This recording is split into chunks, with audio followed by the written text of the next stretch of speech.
Brace the rudders! Raise the sails! Raise the sails! Captain, an unidentified ship is approaching. Over. Roger. Wait, is that an Enterprise sales solution? Reach sales professionals, not professional sailors. With LinkedIn ads, you can target the right people by industry, job title, and more. We'll even give you a $100 credit on your next campaign. Get started today at linkedin.com/results. Terms and conditions apply. From ADT comes Trusted Neighbor, the new standard in home access. Through the ADT Plus app, easily grant and automate event-based or scheduled access for neighbors, friends, and helpers. Notify trusted individuals of events like alarms or packages, and set access windows for planned guests or even the dog walker without interrupting your day. Visit ADT.com. When every second counts, count on ADT. Requires ADT Complete Pro monitoring plan and compatible devices. Copyright 2025 ADT LLC. All rights reserved. Ryan Reynolds here from Mint Mobile. I don't know if you knew this, but anyone can get the same premium wireless for $15 a month plan that I've been enjoying. It's not just for celebrities. So do like I did and have one of your assistants switch you to Mint Mobile today. I'm told it's super easy to do at mintmobile.com/switch. Upfront payment of $45 for 3-month plan, equivalent to $15 per month required. Intro rate first 3 months only, then full price plan options available. Taxes and fees extra. See full terms at mintmobile.com. Welcome to another edition of the TSS podcast, brought to you in association with Luke 1977 and Bowden and Dolphin, with your hosts Rob Carless from Bob's Books and the legend that is Shaun Teale. He's here, there, and everywhere, and he's Tealey saying something.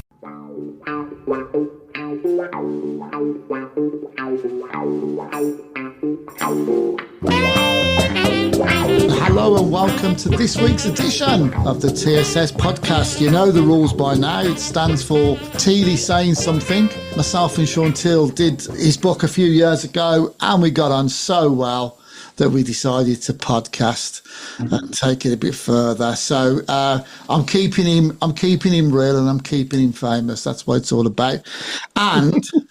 And he's not in the studio, which doesn't make a change because he's only been in the studio once since we've done this. But he's also in Spain at this moment in time. So this is our first international ever podcast. Teale, how are you in Spain tonight? I'm very good, Rob. Thank you for asking. Good. Why? So for those people that can't see the video or whatever, we'll listen to this on Monday, the podcast. You're over in Spain, it's 21 degrees, and I can see you've got a coat on.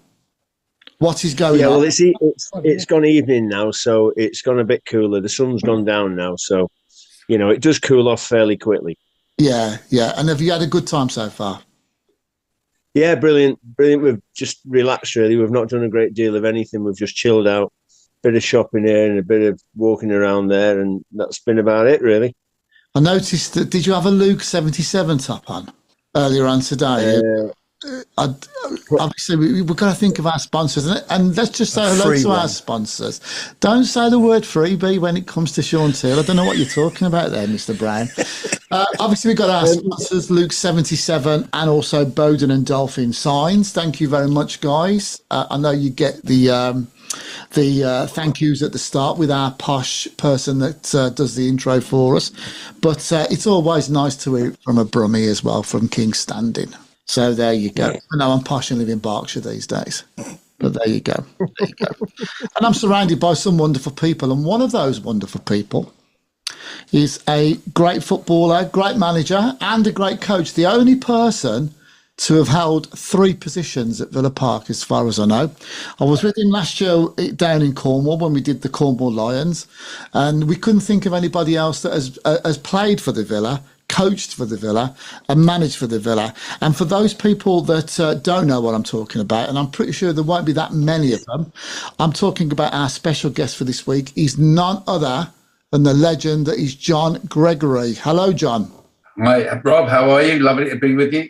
Oh, I'm very well. I'm very well. I'm pleased to have you on. And Teale, of course.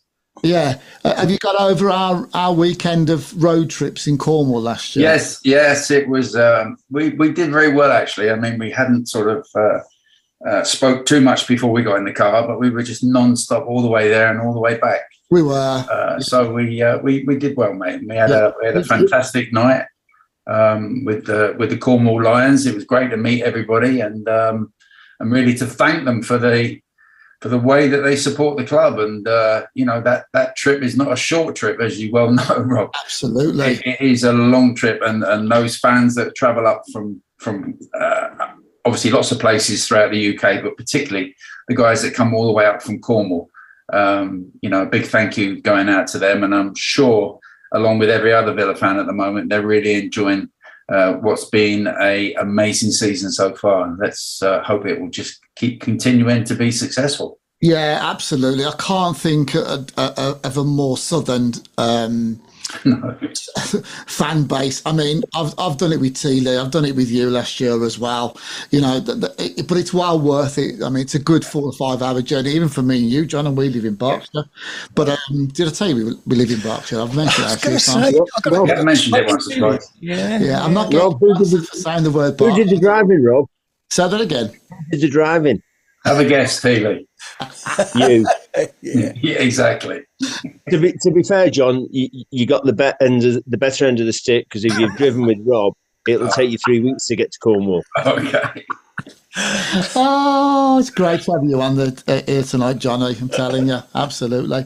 Right, and of course, we've got to thank the man who puts everything together for us. He may be a Birmingham City fan, but we never hold that against him. We've got the wonderful Chris Browne holding things together for us. How are you today, Chris? I'm good, thank you. I'm very good. Is it Berkshire or Berkshire? It's Berkshire. It's Berkshire. Is it? Oh, right. Okay. That's how Her Majesty would pronounce it. Yeah, but Johnny lives in Royal Berkshire. I live in the non-royal part of Berkshire. Rather. Yeah, exactly.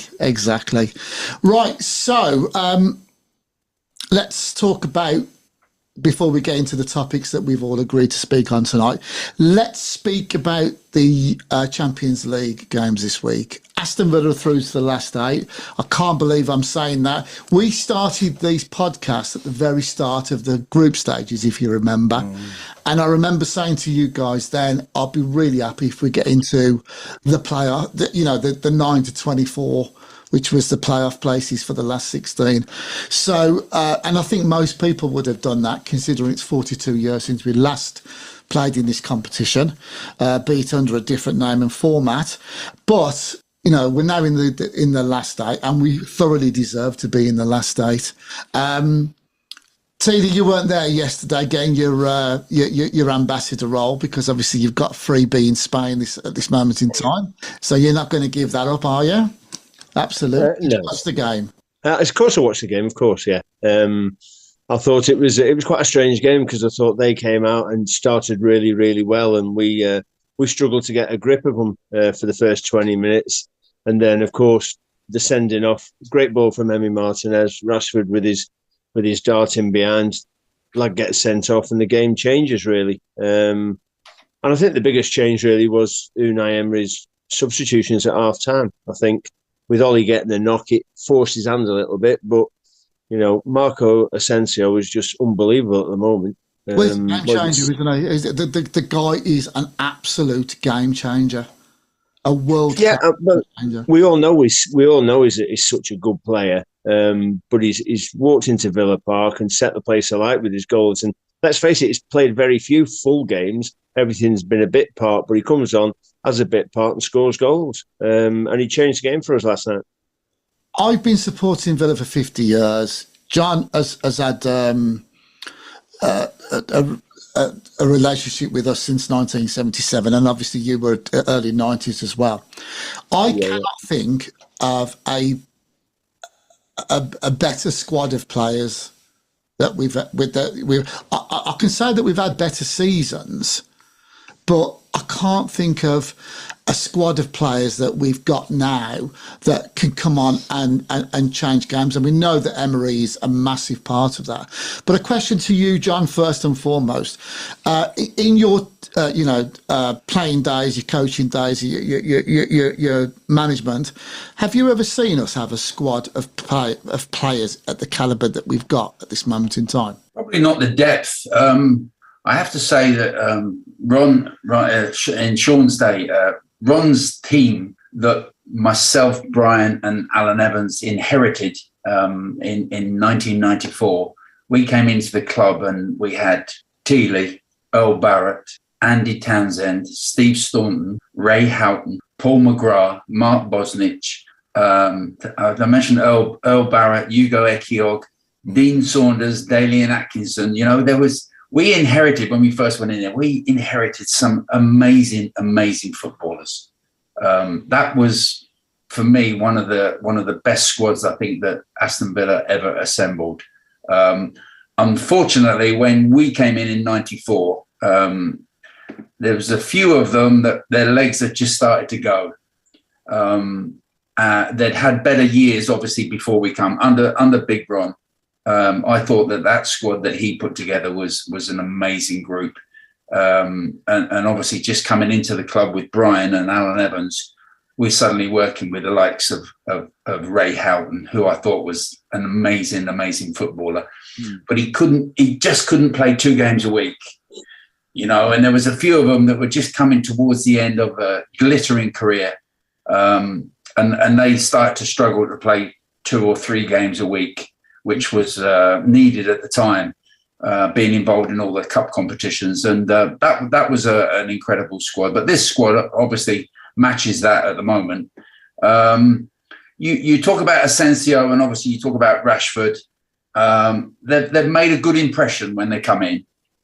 And I think, given the age that I am, seen a lot of this before, where players join the club and they have a golden spell in the first couple of months, and then they suddenly drift back to what they've been. I mean, the likes of Asensio, he's now 29, I think, and he's had a bit part career. He's been out on loan at 4 or 5 clubs. I go back to Coutinho. Coutinho sort of springs to mind. When Coutinho first came to Villa, I couldn't believe we had a player of this quality. Yeah. And after a while, he slowly sort of disappeared off of the team. He didn't get in the regular team. He suddenly started to be a substitute, started playing a bit part player. And I thought he was an outstanding player. So sometimes it helps not to fall in love with too many players. That was always my sort of mantra when I became the manager there.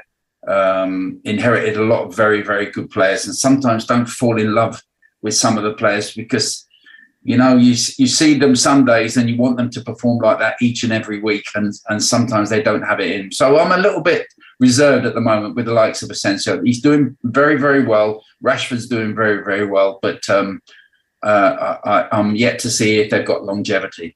It's really interesting to hear your view on that, John, because from your management point of view, as well as playing, you've come across the players that have come in on loan, and obviously Teale's played with them as well.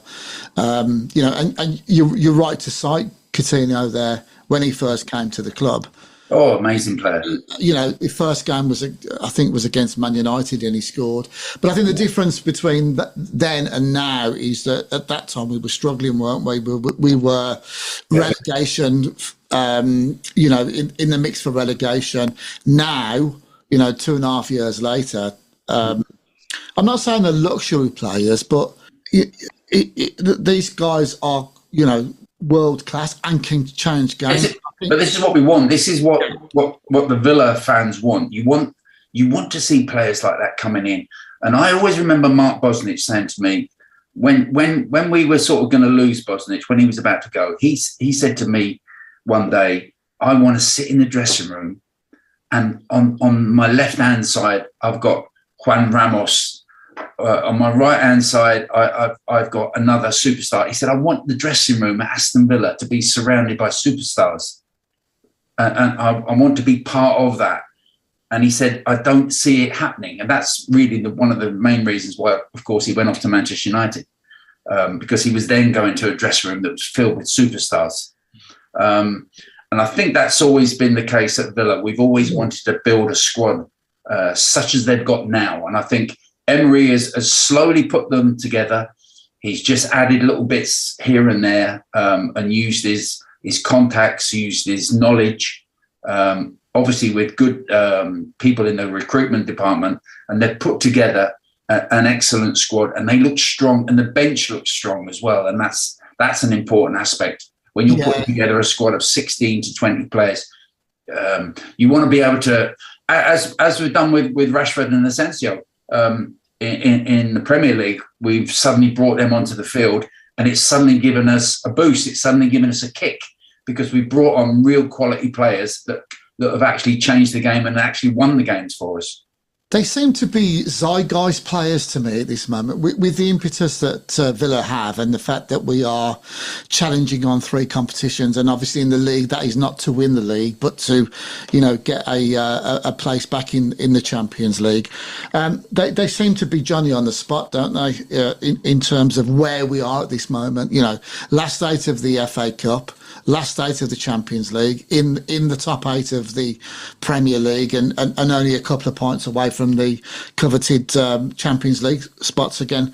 So I think that's the difference at this moment. It all seems to be coming together for us, which I think is really good. But one thing I do want to speak about on Asensio, and I'm proud of myself that I've said the name right this week, because if you remember, Teale, you've got me out on that one a few times. Right, so reportedly there was a training ground bust-up last week, which is the reason why he wasn't in the squad against Brentford.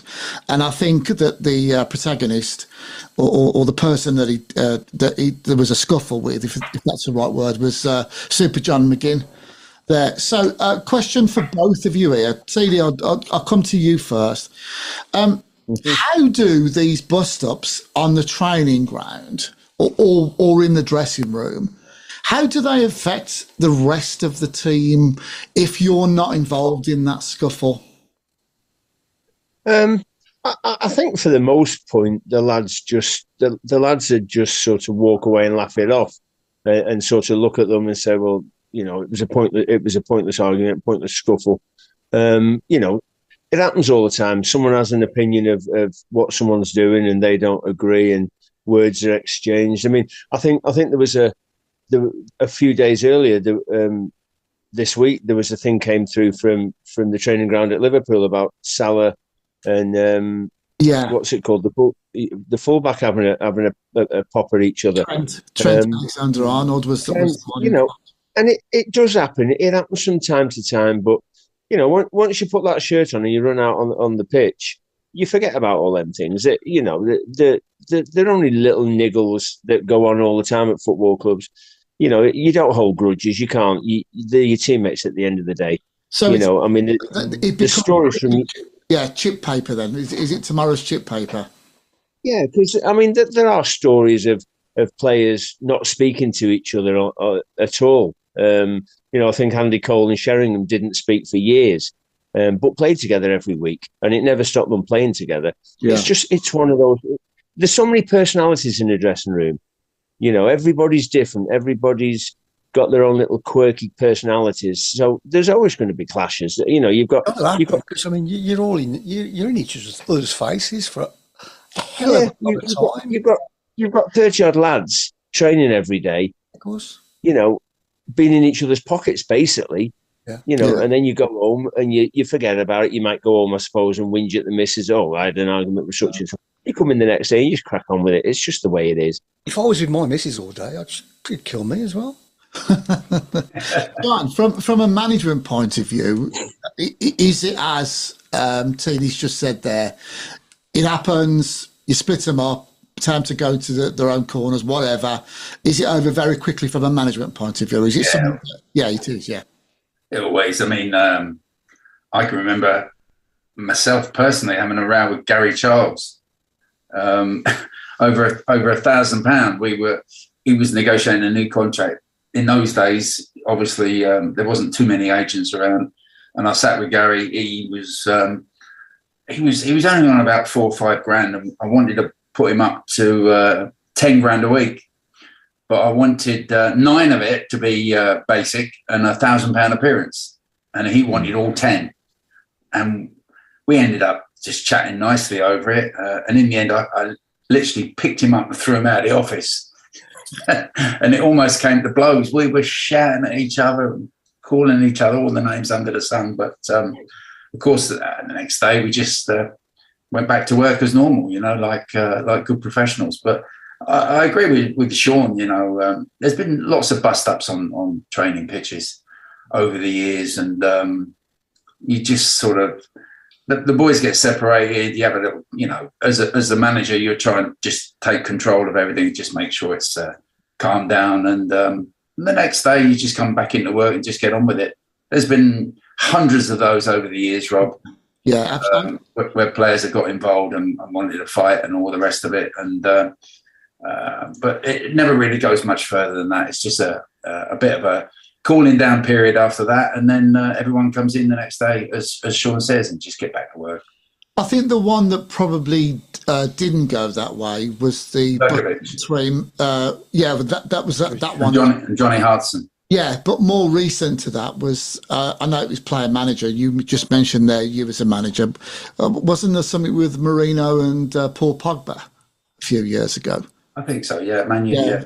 Yeah, where they came on the pitch, and that seemed to go on longer. But yeah, that West Ham one was that was a very interesting kung fu kick, if I remember. It's a bit one-sided, I think that was. Yeah, I think it was. Yes, I don't think anybody would go against Johnny Hartson, but there you go.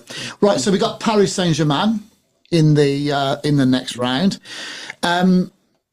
If Real Madrid in the 2000s and the 90s were the Galacticos, then I think it's fair to say that in the last 10 years, the Paris Saint-Germain version has been more from Timu or Wish, because they haven't quite gelled as a Galactico team. However, this season, they seem to be with lesser known players, but with a great team ethos, as proven against Liverpool over those two legs. I mean, they lost that first leg. I didn't watch the game. I watched the game at Anfield, but I didn't watch the game in Paris. But from what I can tell, they had about 26 shots. So it's 27 shots, 10 on target. Yeah, obviously you've got Google there. Have you got Browne's Google? I don't need Google. Behave yourself. You don't. Absolutely not. Absolutely not. I love it. So what do you think then, guys? Right now, can you see us getting that semi-final berth? First and foremost, interesting watching the game last night on TNT. And they got Ferdinand there, and he was saying Villa, and Alan Hutton was saying the same as well. They can't look any further than the quarter-final at this moment in time. And I think as Villa fans, nobody's getting carried away with this. It's all about that quarter-final against Paris Saint-Germain. We know that we'll potentially be playing either Arsenal or Real Madrid if we do it. But what's your view, gentlemen, on can we do? I know you're going to say we can. I'm not. I know you're not, because you're insanely jealous. But then we're jealous because you're in the Virtu Cup final. Exactly. Yeah. Exactly, against Mighty Peterborough. Virtu. Absolutely. Right. So, John, over to you. How do you think it's going to pan out for us? Well, obviously the Galacticos have left PSG. Yeah. Messi, Mbappe, and Neymar, of course, have gone. Yeah. They are. I saw them play against Manchester City. I've seen them sporadically throughout the season in the French league, where they're a little bit similar to the Celtic situation, where they can play at 50%, 60% each and every week and still win the league. And I saw them play against Manchester City. They absolutely destroyed them. They were amazing. Their football was incredible. The pace they've got in the team, the ability, the talent. Defensively, they were very strong. Got a very good goalkeeper as well, which complements their defence. And I thought they were brilliant against Manchester City. Totally outplayed them and battered them in many respects. Saw them against Liverpool, where they were again outstanding against Liverpool in their home match, and obviously Harvey Elliott comes up with a winning goal at the end, and unfortunately for PSG, they go 1-0 down. I actually still fancied them at Anfield, although it is one of the most daunting opposition grounds to go to whether it's in the Premier League or in the Champions League. It's an extremely difficult match to go and get a victory there. But they were outstanding again. Their football is brilliant. They play two-touch football. Their passing ability, their movement off the ball, the pace they've got in the side. And again, I thought they were brilliant. And unfortunately, Villa are going to have to play them in the quarterfinal. It's great that Villa are there, but I'd like to have Villa to have got somebody other than PSG.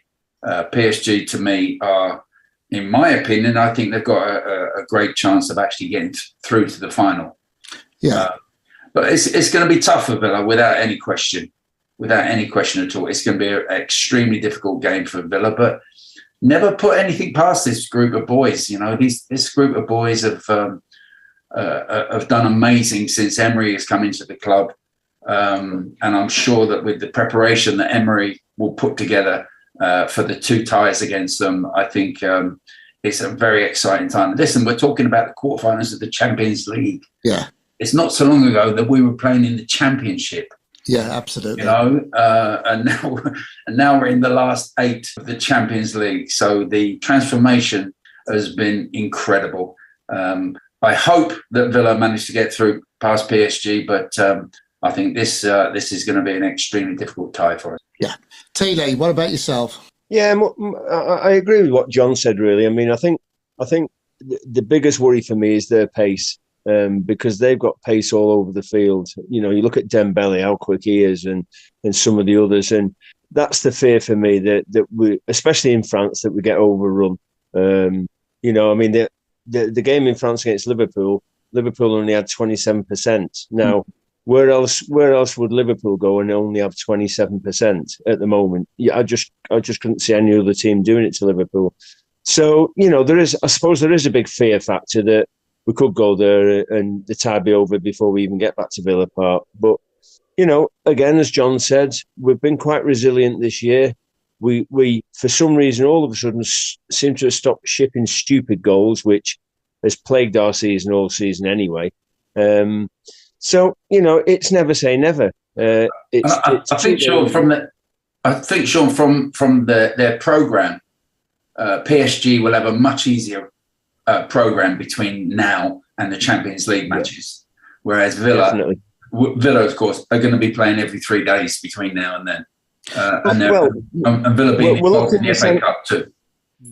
Yeah, we're lucky in the sense, John, that obviously it's international break, so a lot of lads will get some rest. Some of them will get some rest, but like you say, we've got FA Cup coming up. Then we go.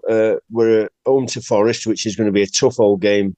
And then we go to Paris. So, on the back of playing Forest, it will be a tough game. And I don't know what the French is like. They might move their games around to suit PSG, really. Correct. Interesting that you spoke about the PSG goalkeeper. I release my new book on Italian football in a couple of months' time. Did I mention that I've got an Italian book coming out? No, you didn't. Yeah, what's it about, Rob? It's about their. Actually, I will just quickly, if I can. It's about their not qualifying for 2 World Cups and winning the European Championships in between. Right. But the only real player of substance in the last couple of years for them has been Donnarumma. What a goalkeeper! John, you were alluding to Donnarumma earlier. Yeah. I think we saw, over the last 2 nights in the Champions League, the 3 best goalkeepers in the world, or certainly in that top with Alisson, Martinez, and Donnarumma. So that to see that a goalkeeper of his stature come down to Villa Park and play against us, just absolutely wonderful. But right, so that's the quarter final. Let's go through some of the round of 16 to get there. I don't know whether you guys saw it, but after watching the Villa game yesterday, I turned over to the Atletico Madrid Real Madrid game. Right, stunning. Yeah, from what I saw, I couldn't take my eyes off it. But obviously, the contentious part was the penalty shootout. and VAR being used for, I think it was Alvarez. Alvarez. Yeah. Right. So apparently, I mean, we know he slipped. I have looked at it from every single angle that I can do, and obviously I don't have VAR in front of me. I'm not one of the experts, but it didn't look to me as if he'd. I thought it was very harsh on the lad. On Talk Sport today, they had Gabby and Dino on there. Gabby was very much of the opinion that it was harsh, and Dino was straight in with no. It's part of the rules. If you kick it with both feet. It's given as a goal kick, is it, or free kick to the goalkeeper or something? So they can see that, but I think it's harsh. John, what's your view of it? I did. The ball doesn't move when he plants his left foot. You would have thought, had he played the ball twice, you might actually see the ball move when he first plants his left foot alongside the ball. But the ball doesn't move at all. Correct. And obviously, then the right foot comes and the ball goes into the top corner. But if he's played the ball at the same time as his left foot has touched the ball at the same time as the right foot, you can argue with it all day long, mate. He's disallowed it. Yeah, he's disallowed it. End of. The thing that everyone has to get on with it. Yeah, I think the thing that made it worse, watching that penalty shootout, that nobody in the crowd knew. Sure. It was only because the commentators was I think it was Sam Matterface last night was covering that game. It was only during that he said, "Oh, there's VARs." So vast majority of fans thought it was 2-2 at that stage, as opposed to the 2-1. Teale, what's your view on it? Well, my view is, I mean, they showed a few other ones this morning. I was watching a bit of Sky Sports this morning. They were going through it. And the only thing I could think of or see, but the angle wasn't great, was when he planted his left foot, the ball didn't move, and John's quite right with that. But when he played the ball with his right foot, did it clip off the toe of his left foot? Yeah. Before it went. And is that what they're saying as a double kick? Because if that's the case, yes, it's immensely. It's so unfair. But again, the rules are the rules, and it is the way it is. The only people that knew that it had happened, funny enough, in the stadium were the Real Madrid fans. Yeah. Because Sam Matterface mentioned that. They all know, but the Paris Saint-Germain fans had no idea what was going on. And were they kicking towards the Real Madrid fans? I think they were, weren't they? Were they what? Were they kicking towards the Real Madrid fans for that shootout? Don't know. But it was a wonderful game. Absolutely. I don't know, I'm not sure. Yeah, absolutely wonderful game. Did you watch it, Chris? No, I didn't. No, I didn't. No. I was catching up on the game against Stephen the night before. I was catching up on Come Dine With Me.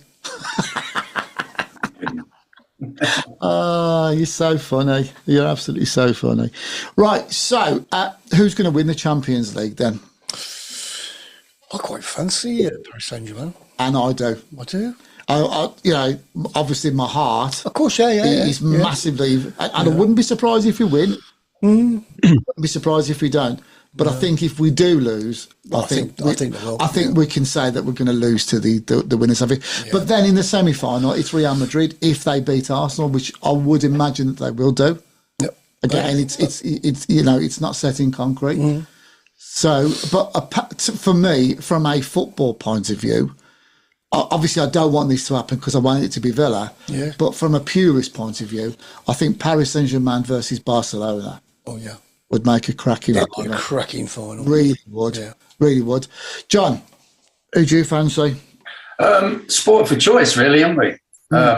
With Real Madrid in there as well. Real Madrid always seem to pull it out when it matters. I mean, even last night, the gods were on their side, helping them with that penalty that was disallowed. They're hard to bet against Real Madrid, but like you, I've been, as I said earlier, I've been very impressed with PSG. Whether or not they've quite got the nous to go all the way, I'm not so sure whether or not they can go into the game and keep a clean sheet. I don't know whether or not they can defend and protect their goal as well as maybe some of the others that are still in it. It's right what you said. Villa have certainly tightened up a lot better at the back. They look a lot stronger. They seem to have a better understanding of each other as well at the back, and they've been playing regularly the same thing. I like Matty Cash. I love seeing Matty Cash in there. I don't like Konsa when he plays as a right back. I much prefer him in the centre of midfield, in the centre of the back four. But listen, you could pick any one of Barcelona as well. Barcelona have been fairly quiet. I don't think we've not seen too much of them in the news. It's tended to be obviously the likes of Liverpool and Aston Villa from an English point of view. And Arsenal have just ticked along slowly. Magnificent win against PSV, 7-1. That was an amazing away performance. Not so sure whether or not they've got the ability to win enough matches between towards the final. Not so sure about their goal scoring ability against the better teams. I think PSV were not a particularly strong opposition. So listen, we shall see. It's just very, very exciting. And of course, it adds that extra spice having Villa involved. Yeah, absolutely. For everybody. What about you, mate? Well, I think the one thing that Barcelona will be sat there rubbing their hands together thinking, well, we've got the easy side of the draw. Because obviously they don't want PSG yet, and they certainly don't want Real Madrid yet, although how many times recently have they turned Real Madrid over? I mean, they won the 4-0, didn't they? So, you know, they know how Real Madrid play, so they wouldn't be too worried about them, I don't think. But I think, you know, it's a tough test for us. If we don't get through, then I think I'd like to see PSG go all the way. Yeah, I think most people would be saying that, given the type of football that they play. Have they turned the lights off in the Villa that you're in at the moment, Teale? No, it's going dark out here now. So don't say you don't remember those days, because I know you'd be lying to me. Right, talking about the Champions League, do you know, I mean, I think that if 3 of the Italian clubs go out of Europe tonight in the conference and the Europa League, I think that the England's claim for that 5th spot is confirmed. I mean, it's a tall order for 3 of the Italian clubs to go out of it, but I think that does happen. But if Spurs and Manchester United get to the final, and they're not due to play each other until the final, I believe, then I'm led to believe that will be a 6th place in the Champions League. Wow. Because if you win the Europa League, you automatically go into the Champions League. Okay.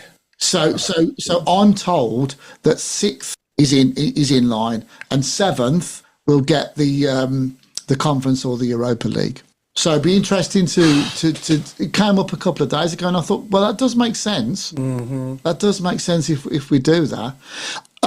So one of the teams that has impressed this year and look very much like they're going to be a top 4 club. 2 years ago, it was Newcastle that did it. Last year, it was Villa. Come on down to Boost Mobile and turn your tax refund into 6 months of savings? Nope, all wrong. You're on the radio touting Boost Mobile's 5G network. You gotta use your radio voice, like this. Come on down to Boost Mobile and get 6 months free when you buy 6 months on our best unlimited plans. Now you go. This is just how my voice sounds. Just say it like you mean it. Okay. Plus, enter to win up to $10,000 and double your tax refund. Oh, my. Requires upfront payment. Taxes and fees extra. Terms and exclusions apply. Visit boostmobile.com for full offer terms and sweeps details. Does it ever feel like you're a marketing professional just speaking into the void? Well, with LinkedIn ads, you can know you're reaching the right decision makers. You can even target buyers by job title, industry, company, seniority, skills. Wait, did I say job title yet? Get started today and see how you can avoid the void and reach the right buyers with LinkedIn ads. We'll even give you a $100 credit on your next campaign. Get started at linkedin.com/results. Terms and conditions apply. Nottingham Forest, what a season they've had. Incredible.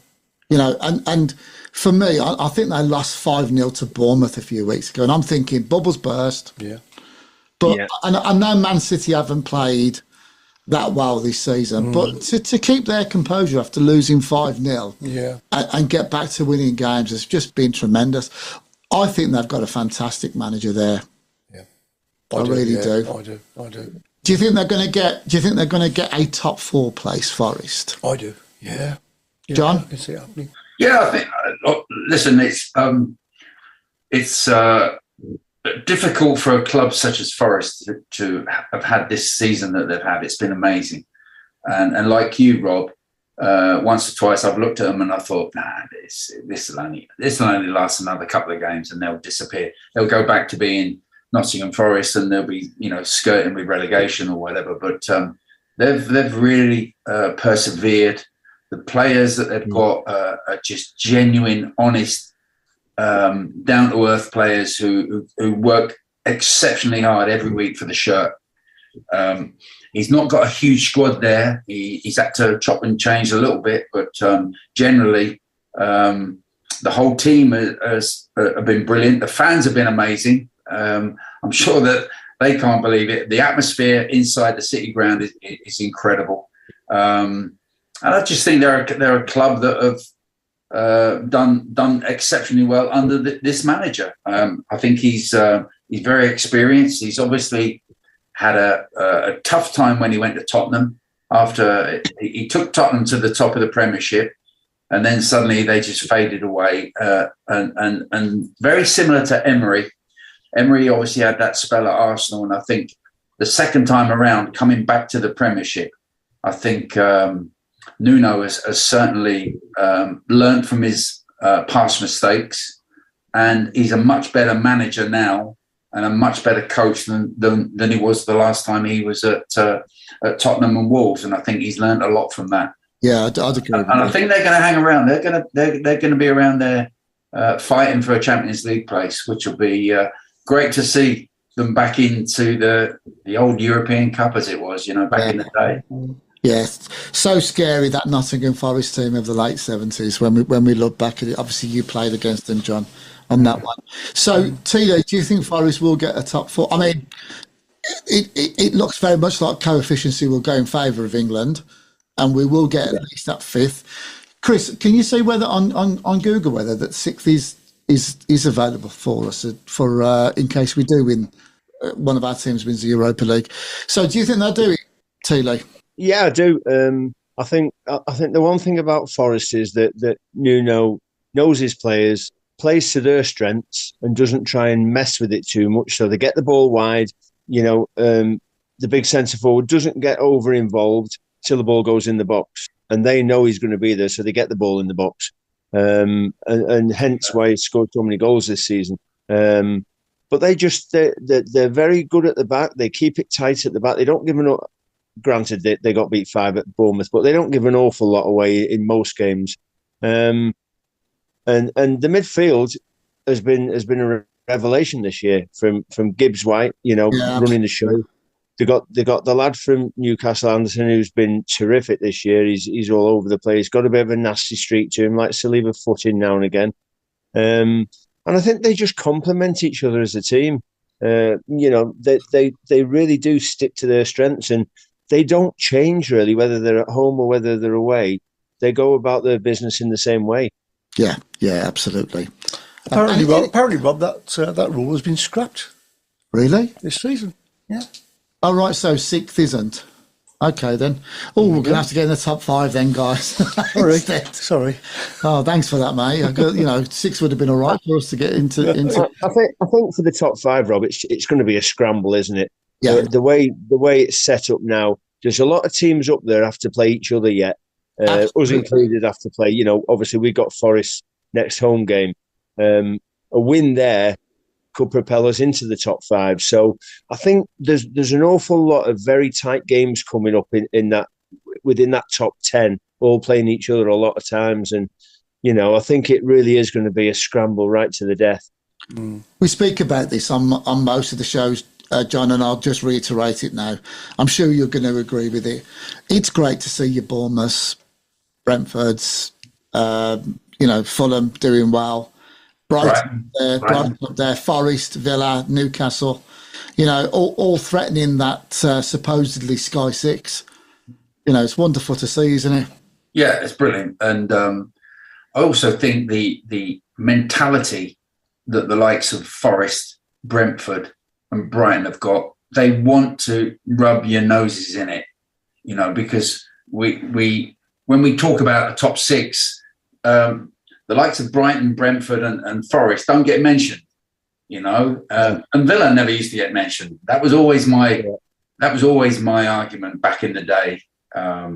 Certainly during my time as manager, I always felt that we never got the credit we deserve. We never got mentioned. We were always the last on Match of the Day on a Saturday night. Even though we just beaten Arsenal 3-1 at home. And I think that's the mentality of the clubs that are, like I said, Brentford, Brighton, and the likes of Forest. They just want to show the big boys that they're worth their place in the Premier League, and they want to qualify for the Champions League next season. And I think they go out there with that attitude every week. We saw it from Forest last week against Manchester City. It was a fantastic performance by the whole team. But every single player on that pitch gives everything every single match because they have to, because they're not blessed with some of the talent that some of the other players have got at the bigger clubs. And they have to go out there and fight, and which they're doing at the moment. So long may it continue. Yeah, absolutely. And it's good also, Rob. It's good for the Forest fans. It's good for the Brighton fans and the Brentford fans to see their club doing what they're doing. And Bournemouth, sorry, I shouldn't forget Bournemouth. Absolutely. Bournemouth as well. Bournemouth again, they've come from League Two not so many years ago. And what's happening to them is incredible. And it's a real breath of fresh air, I think, for the Premier League and for football clubs in particular, for the fans, to see the likes of some of the lesser teams doing exceptionally well. Some people are slagging the quarterfinals of the FA Cup, saying that it's the worst and most boring last eight ever. But to me, that's just football snobbery, and that's obviously coming from the top six clubs that are saying this. I think it's absolutely brilliant. Brighton, Villa, Newcastle, Forest, all in with a great... I think obviously Manchester City will be the favourites to go on and win that, but it's great to see. I think the magic is back a bit. It has been. Yeah, if you remember, our first show of 2025 was talking about that draw that we had for the third round and how it's gone on since. And it has been, and I think it's very true. The magic of it has come back. Right, so we've got about 10 minutes left. I can't believe we've got about 10 minutes left. Wow. At the start of the show, when I introduced John Gregory onto the show, I mentioned that he played for us, he'd coached us and been a manager. That is some achievement, John, to have had those. I mean, we've had Andy Gray come back 3 times, twice as a player, once as a coach. Yeah. Sid has been back 3 times as a player, but that is some going. That is, mate, to do all 3. When are you taking over as chairman? When are you buying? Well, we're in negotiations at the moment. Yeah. But I need to get the blessing of Prince William first. He could decide whether or not I actually get the job as chairman or not. Yeah, absolutely. Yeah. But obviously he's a neighbour of mine, so we meet for tea quite often. So I'll have a word with him. Yeah, I call John Gregory John Windsor Gregory. just to be fair, John, with your money, you'll be owner soon as well. No, I don't think so. I've seen the way he dresses still, and I've been up close and personal with him. He's draped in money, that man. I'm telling you, absolutely. Well, listen, I've looked after my money, and I've got enough money now to last me for the rest of my life, providing I die next Tuesday. Well, I was going to suggest that we meet up for a coffee soon, but I'll pay for it. Don't worry about that. Oh, that'd be good. I'll pay for it. Right. So one thing that I wanted to set for both John and Teale, I've seen it on something else this week. Right. 3 games. Right. I want you, and I'll give you time to have a think about this.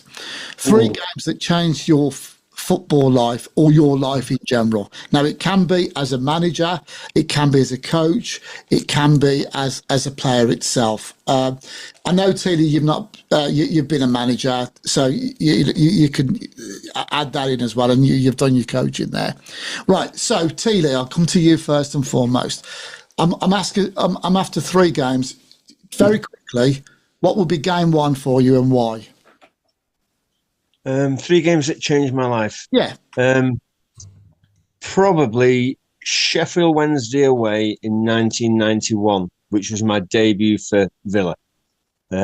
Obviously, leaving Bournemouth, who had just been relegated to what is now the first division,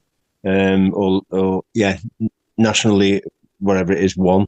To jump straight up and go into a Villa side full of really experienced players, your Kev Richardsons, your Paul McGraths, your Cyril Regis, people like that, was a massive jump for me, and probably the biggest game I played in, really, making my debut. Second game, for obvious reasons, will be the Tranmere semi-final at Villa Park. Beautiful. Playing in that, being 3-1 down, getting back in the game, scoring in the game, and then it going to penalties and taking one of the penalties. I suppose when you talk about folklore at Villa, that's one of those games that's in that folklore because of what it meant to the club at the time. We hadn't won anything for a while, and it put us back at Wembley. And then I'm going to choose as my third. I'm going to choose Burscough versus Tamworth, 2003 FA Trophy final at Villa Park. Because I'd been in the job less than a year. So to win the FA Trophy with the smallest club ever to win it, and still the smallest club ever, was monumental at the time. And it's just memories that you never forget. Yeah. I didn't go to that last one, but I was certainly there at Hillsborough in 91 and the semi-finals. That they were fantastic times. John, what would be your 3? When you suggested this, I found it difficult really to think of matches in particular that sort of changed my life or changed my football career. Really, I mean, I always look back at my first managerial post as Aston Villa manager, a job that I never, ever contemplated that I would ever be in a position to be it offered to me, and I've sort of mentioned it before how I came to get the job after Browne walked out and resigned. I knew nothing about it, and Stevie Stride come to see me, and I couldn't understand what he'd come to see me about because I didn't know that Browne had actually resigned from the job, and obviously then I got put into the job, and I remember saying to Steve, "Who are you playing? Who is it we're playing this week?" And he said Liverpool, and I went, "Oh fuck! I wish it had been somebody else."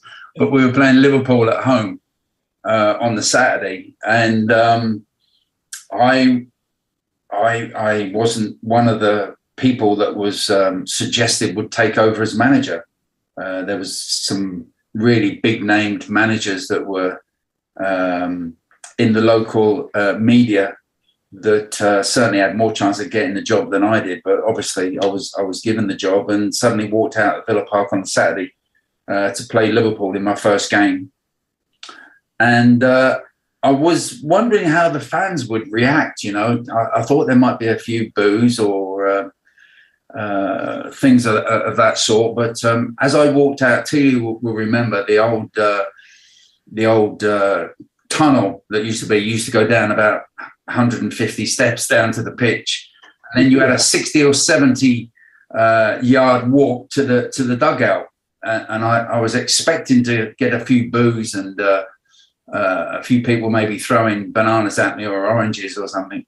And as I walked from the tunnel to the bench, people just stood up and clapped and they cheered me. And it was as if they were saying, you're one of ours now, mate. You're our manager and we're here to support you. And it was it was a pretty amazing feeling. And of course, Stanley Victor Collymore scored 2 goals that day after being 1-0 down. Stanley Victor came up and scored 2 goals against his old club, and we managed to beat Liverpool 2-1. And at the time, I think we were 17th in the Premier League. 16th or 17th in the Premier League, and Liverpool, I think, was second at the time. And it was an amazing result. And that obviously changed my life completely, really, that one particular game. And that will always stand out for me. And on the Tuesday night, of course, we played Atletico Madrid in the UEFA Cup. Browne had got us through to the quarterfinals of the UEFA Cup, and we were playing Atletico Madrid on the Tuesday night in Madrid. And I knew absolutely nothing about them because I'd just come from League One with Wycombe Wanderers. Didn't know any Atletico Madrid players whatsoever. And suddenly I was thrust into that. So, but no, that one game in particular stands out for me. And I shall never, ever forget it, I have to say. Yeah, just on that point, John, and I think this is really worth bringing up.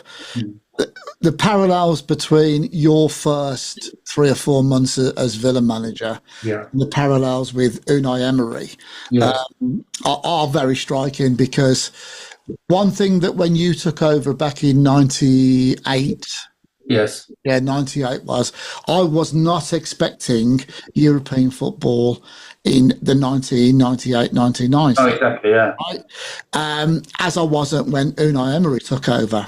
And nor was I, because I didn't have a clause in my contract that if we qualified for Europe the next season, I would get a bonus. Didn't even contemplate that, because, as I said, I think we were 17th in the Premier League, and the chances of qualifying for Europe that year was non-existent. Absolutely, all we needed you to do was to keep us up. Yes, of course. And we got into Europe in that one, so that will always be special, John, and be very proud of yourself on that one. And I don't know if have you got any more games that you can think of? Oh, really? Just obviously playing for the national team. I was 29 years of age. 29. One of the oldest debutants ever, I think, to have pulled on an England shirt. And it was in the summer of 1983. I just had a good season at Queen's Park Rangers. We just won the second division, which is obviously the championship now. And we won it by 10 points. I'd had a good season. And there was talk about me being in the squad to go to Australia that summer. Now, I can categorically say that my competition in midfield was Ray Wilkins, Brian Robson, Stevie Williams, who played for Southampton, Glenn Hoddle, outstanding midfield footballers. And 3 of those actually pulled out of the trip. They didn't want to go. It was kind of a meaningless trip to 3 friendly matches against Australia, and Wilkins, Hoddle and Brian Robson all pulled out. And I'm sure had they have gone, I wouldn't have been called up to the squad. But obviously those 3 pulled out, and that left room for the likes of me. And I got selected to go and play for England. And I can just remember having, in those days, you couldn't buy an England shirt. You know, it wasn't on sale at the local supermarket like it is today. And to have an England shirt was quite rare. And they wanted a photograph of me in an England shirt. And I can remember the England photographer at the time was a guy called Bob Thomas, a guy that I'd known from Northampton. And he wanted a picture of me in an England shirt. And I pulled on the England shirt. It was the old Admiral one with the blue and red across the chest. Yeah. And I had to take a photograph with this shirt on. And I pulled on this shirt, and I was suddenly 12 years old. You know, I was Jeff Hurst, I was Alan Ball, I was Bobby Charlton, you know.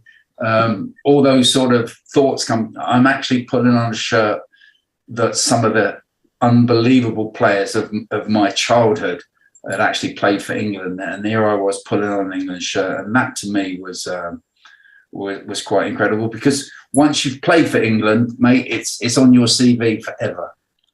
And I was very proud for my dad and my mum and all my family and my kids, and in the future for my grandkids. My grandkids now look on Wikipedia to see that the old git actually was half decent footballer at one stage in his life. How many times did you turn out for England? Only 6. I mean, it was only 6, but it was 6 more than, like I said, like I would have got had some of the other better footballers had been available to go on that trip. So, but I was just very grateful, very thankful that I managed to get into the team, and I was in the squad for about 18 months, and obviously thoroughly enjoyed it, and especially being at 29 years old as getting my debut. It's quite an old age, really, for a player to make his debut. So better late than never, Rob, I think. Absolutely. The other game that sticks out for me, John, is the 3-2 Arsenal game when we were 2-0 down. Yes, exactly. Yeah, top of the league. That was an amazing match as well, and I can remember Martin Keown after the game said, I thought you over-celebrated a little bit when the third goal went in. And I said, yeah. And, what did you expect me to say? 3 cheers for Arsenal. Yeah, absolutely. So one of the things that John and I did when we had our weekend, it's going to sound bad saying this, our weekend away in Cornwall. It doesn't sound good, does it? Right, it doesn't sound good. It doesn't sound good. Right, I've got some, I was wetting myself with some of the stories that John was telling me. But John, we've got a few minutes left. There's 2 great stories. Okay. One involving Bobby Robson and one involving Sir Doug Ellis on that one. But you mentioned the England setup there. Bobby wasn't very good at remembering names, was he? No. During that time. Do you want to just give everybody a quick... I'll give you a quick one. We're in the European Championships, and we'd lost to Denmark at home at Wembley, and Denmark were top of the league, and we were playing Luxembourg in our final game in Luxembourg, and Denmark would obviously go on and win their match, and we had to beat Luxembourg. We were relying on Denmark not to win their game, and if they'd have only drawn, we would have qualified. But of course, we fully expected Denmark to win their match, and for us to finish second in the group. So we've gone out to Luxembourg, and we had a squad of 22 players, and 5 players pulled out. This tax season at Boost Mobile, when you buy 6 months on our best unlimited plans, we will give you the next 6 months for free. Plus, enter to win up to $10,000 and double your tax refund. Your refund, your rules. Requires upfront payment. Taxes and fees extra. Terms and exclusions apply. Visit boostmobile.com for full offer terms and sweeps details. Picture this. You're halfway through a DIY car fix, tools scattered everywhere, and boom, you realise you're missing a part. It's okay, because you know whatever it is, it's on eBay. They've got everything. Brakes, headlights, cold air intakes, whatever you need. And it's guaranteed to fit, which means no more crossing your fingers and hoping you ordered the right thing. All the parts you need at prices you'll love. Guaranteed to fit every time. eBay. Things people love. 5 players pulled out of the trip. And so that left us with 17. So we've gone to Luxembourg, 17 of us, and we trained, got ready for the match. And Bobby's called a team meeting. We've sat in this room, and there's 17 of us. And in those days, you would have 11 players and 5 substitutes. So that's 16 people were going to be involved. So one person was not going to be involved at all. And that one person was going to have to sit up in the stand and not be part of the team whatsoever. He would have to sit up there in the stand in his England blazer and not be involved. So Bobby Robson names the team, and he names the 11 players that are going to start, and he names the 5 substitutes, and he's looked at this one player, and he's saying to him in front of everybody in the room, I'm sorry, son, but you're not getting changed today. And he starts to click his fingers and he's pointing at the player saying that, yeah, I'm really sorry, but you're not involved today. And I'm really sorry. And he's obviously forgotten his name. And this is England. This is the England international team. And Bobby's looking at this player and he's saying, and I'm really sorry, son, but you're not involved today. You've had a great season, but you're not involved today. And he's looked around at Don Howe, and Don Howe's just looked at the floor. Now we're all now totally embarrassed. I can remember I'm looking at my feet. I just can't look at Bobby Robson because he is absolutely squirming. He cannot remember this player's name. This is England. And he looks at the player and he finally says to the player, I'm sorry, son, what's your name? And he said it's Graham. Graham fucking Roberts. And you remember Graham, Tottenham, great Tottenham player, great Tottenham legend. And he couldn't remember his name. And we all just looked at each other and just think, well, this is England. But that was Bobby. That was what he was like. Wonderful man, but not particularly very good with names. Yeah, the other one very quickly, if you can, John. I still laugh about this one. So John's coach in the 1995-96 season with Alan Evans, as he's mentioned, and Brian Little's manager. We beat Leeds in the final, 3-0, and Doug Ellis is writing a book. Deadly. Which was called Deadly. Which was called Deadly. So, how many people were there to thank him, John, at Wembley on that day? Oh, he's this is great. So the game at Wembley finished. We win 3-0, and back in those days, Wembley's dressing rooms were behind one goal. You remember there was a tunnel behind one goal where all the players used to walk out, and the director's box and the conference suite was obviously on the halfway line. So we won 3-0, and Doug's in the director's box, and a guy called Dennis Shaw. You remember Dennis Shaw, Teale? He was a local journalist in the West Midlands. He wrote for the Evening Mail, and he was writing Doug's book, called which in turn became called Deadly, was the title. Deadly. And so he's writing his book for him. So Doug's telling Dennis Shaw the story of we win the League Cup at Wembley, beating Leeds 3-0. And he said at the end of the game, he said, I'm in the banqueting suite and I want to go down to the dressing room to congratulate the players. So I make my way down the stairs and I go onto the side of the pitch. And as I'm walking round to the dressing room, he said, there's quite a few Villa fans that are still in the stadium. They're still there. The game finished about an hour ago, but there's still these fans in the stadium. So he said, he's telling Dennis Shaw the story. And he said, as I walk around the side of the pitch, he said, there was probably 50 or 60 people there, Villa fans, all Villa fans, and they start chanting my name. There's only one Dougie Ellis, one Dougie Ellis. So he said, I wave to them and I march on through and go into the dressing room and I meet the lads and we celebrating with the cup and the champagne and everything. So he's telling Dennis this story. The next day, and Dennis Shaw told me this story. Dennis said the next day he rings me up again and he said, oh, by the way, Dennis, he said, you remember yesterday when I was telling you about after we won the League Cup and I walked around the side of the pitch and there was 60 or 70 Villa fans still in.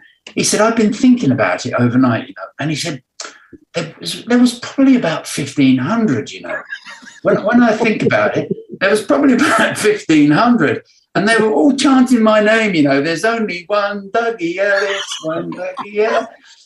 And Dennis said, so he said, okay, Chairman, he said, I'll change that. I'll put down there was about 1,500. The next day, he does exactly the same. He rings Dennis Shaw again. He said, Dennis, it's kept me awake, last night. He said, when I was walking around the side of the pitch, there was about 4,000 or 5,000 there. When I think about it now. And they were all together waving their flags and banners. There's only one Doug, yeah. It was so lovely of them, you know. But he said, that's the Villa fans. They love me, don't they? You know. So, so that's a 100% true story. Bless him. When John told me that on that... that's typical Doug. Obviously, you two have got so many stories on him. Oh, completely. It's fantastic. Unfortunately, guys, we have run out of time. John, thank you so much for joining. Welcome, Rob. Lovely to be here. I will be getting in touch with you about that coffee. Okay, right? mate. No problem. So in Berkshire. In Royal Berkshire. Of course. I'm in West Berkshire. You're in Royal Berkshire. You might have to pick him up, John. Oh, I'm sure I will, yeah. Right, so thanks for joining us, John. It's welcome. It's lovely been to see you guys. And thank you for everything that you've done in football and a particular Aston Villa. Teale, how long are you having your free holiday for? I mean, I'm here till the 26th. The 26th. My God! And of course, all right for some. It is, isn't it? So, that's the bonus of having a brother. That's the bonus of having a brother-in-law that owns a house out here. Very nice. Don't say anything, Chris. Don't say the freeloader word this week. I'm not saying nothing. We're going to be freeloader free. Chris. And you did his book as well. I know, I did his book. You can buy it all good and bad shops. Yeah, Chris, he wrote a few words and he's been freeloading off my book ever since. I'm glad you said that. Hey, John, wait till I do yours, mate. Oh, no. Absolutely. We'll sell a few, mate. We will do. So I'll get in touch with you, John. Contract right. Okay. Teale, have a wonderful time. Say hello to Mrs. T for me. I will, mate. Thanks. Have a great time. So when's our next one? 2 weeks today. So what's 27th? 27th. Oh, you'll be back then, won't you? Yeah, I get back the day before. Okay, good. Maybe you'll get a suntan as well by that. Just in time to go Have you been stopping indoors? Have you been stopping indoors? Why? There's no suntan. Oh, John, very quickly before we go. Picture on Facebook this week, and it's from the 92-93 season. So, of course, we're wearing the kit that we wore 100-odd years before that one, aren't we, with that? And everybody... Every Villa player has got one of those moustaches, you know. Okay, yeah. What do they call them? The sandalbar ones or something like that. Handlebar. That's it, the handlebars one. And the only one that's got a proper moustache is Teale. Yeah. And you want to see the look on his face. I'll send you this picture. I'd like to see it. He looks like he's so pissed off that he's there with all these people. It looks like someone shoved a pump up my backside and blew me up. I look about 15 foot wide up top. Well, we won't go into weight because obviously I'll get slaughtered on that one. We'll finish on that note. Gentlemen, it's been an absolute pleasure. This show comes on Monday the 17th. Yes, this Monday. Monday the 17th. So thanks a lot for joining, guys. Speak to you soon. Thanks, Chris. Thanks, Chris. Cheers, mate. See you, boys. Take care. Thank you.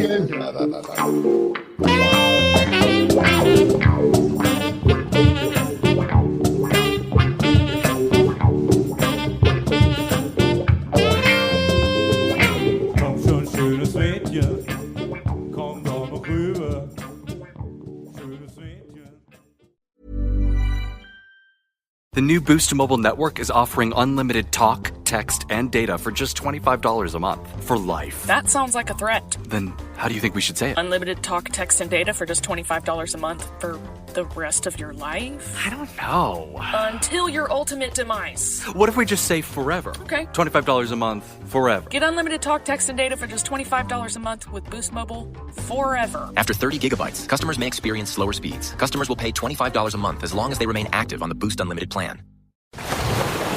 Brace the rudders! Raise the sails! Raise the sails!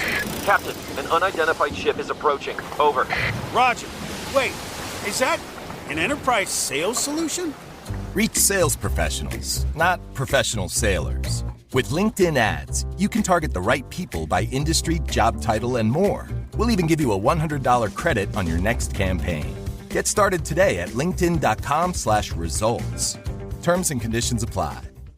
This country was built on a distinctly American work ethic. But today, work is in trouble.